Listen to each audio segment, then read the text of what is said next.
مرحبا، لقاء خاص يجمعنا اليوم مع رئيسة اللجنة الأمريكية الدولية للحريات الدينية السيدة نادين مينزا. أهلا بك سيدة نادين. Hello. بداية سيدة نادين، ما الهدف من زيارتك لمناطق شمال شرق سوريا؟ My goals here really are to draw attention to the remarkable religious freedom conditions here so that people can understand how special this project is and how it needs international support.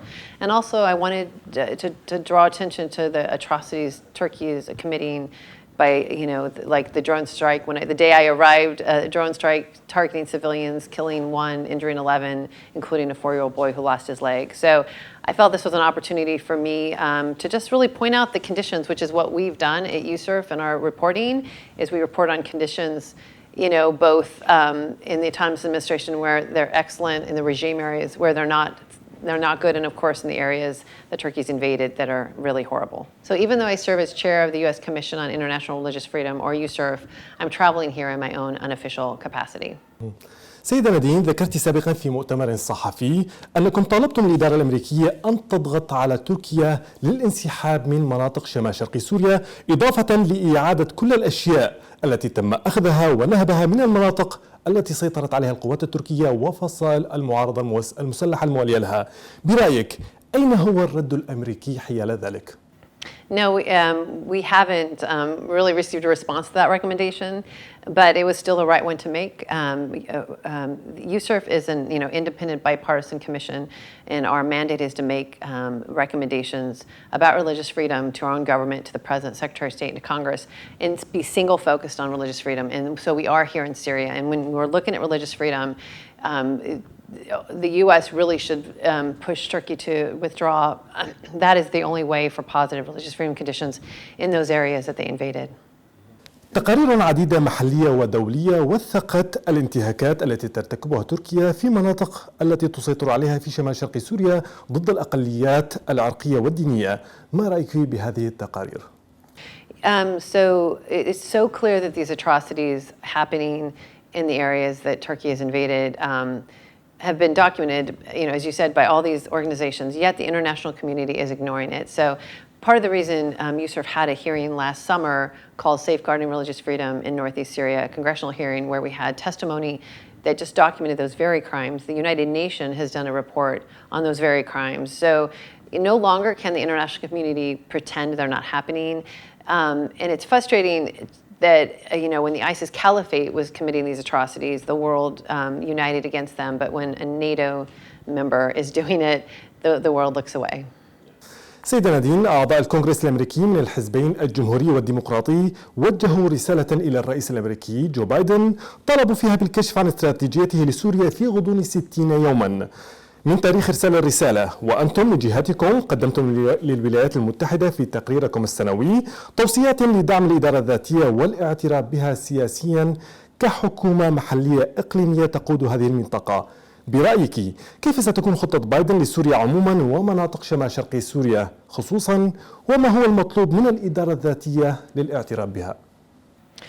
So it's pretty clear that this administration is pretty favorable towards the autonomous administration. We've already seen them engage with the government. The last administration did not. They only dealt with the SDF. So here we have them following our first recommendation was to expand engagement with the autonomous administration. We've seen that. We've seen stabilization funds opened up. We haven't seen other recommendations like giving recognition or lifting sanctions. But I appreciate the opportunity that the administration has had an open door to USCIRF. We've been able to discuss it quite a bit with them.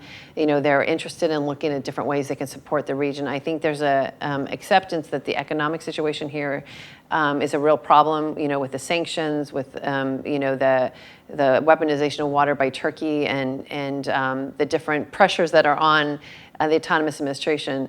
That I've made the case that we're at the point where we can either become an aid economy, where the U.S. is going to need to feed Northeast Syria, or lift sanctions and take actions so that you can become a commerce economy and feed yourself. And I think, I'm seeing, I just saw an announcement that USAID is going to be helping economically in Northeast Syria.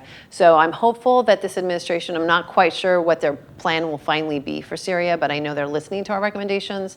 And I'm hopeful that they'll take actions that will help strengthen the autonomous administration so the people here can really build a future. سيدة نادين، كيف تقرأين مؤشرات الحرية في مناطق سيطرة الإدارة الذاتية مقارنة مع باقي المناطق في سوريا؟ The only good, actually excellent religious freedom conditions in Syria are here in the Autonomous Administration. USCIRF covers the entire country, and the regime areas are terrible. Obviously the president has made, he uses Christians as props, but they don't have the kind of freedom that they should have, that they have here in the Autonomous Administration. So we are, have been proud to make these recommendations to support this government because of the conditions, and of course in the areas that Turkey's invaded, they really don't have religious freedom. I've talked to Christians myself that have been arrested for apostasy, for changing their religion, not allowed in these areas, but yet it is allowed here under the Autonomous Administration. So I'm hopeful that our recommendations could continue to, give the people here the opportunity to continue to foster those really remarkable conditions. سؤالنا الأخير سيدة نادين، يغيب نوعا ما دور المنظمات غير الحكومية في قطاعات الحرية الدينية والاجتماعية، ولا سيما برامج نشر الوعي وتخفيف التوترات العرقية والطائفية في عموم سوريا. ما هي توصياتكم بهذا الشأن؟ Absolutely. This is an important place for NGOs to come and provide support for building civil society, helping to increase the tolerance programs. ISIS is still a threat. ISIS's ideology is still a threat.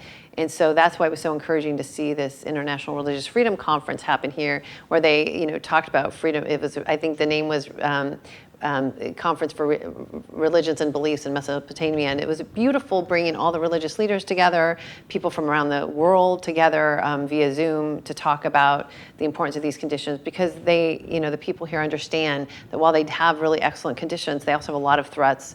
The ISIS ideology continues to present itself, and they need all the tools they can be given to help fight this. So certainly there are plenty of NGOs that could come here, government could fund them to come and work with different communities to continue to work against extremism. نادين مينزا، رئيسة اللجنة الأمريكية الدولية للحريات الدينية، شكرا لك.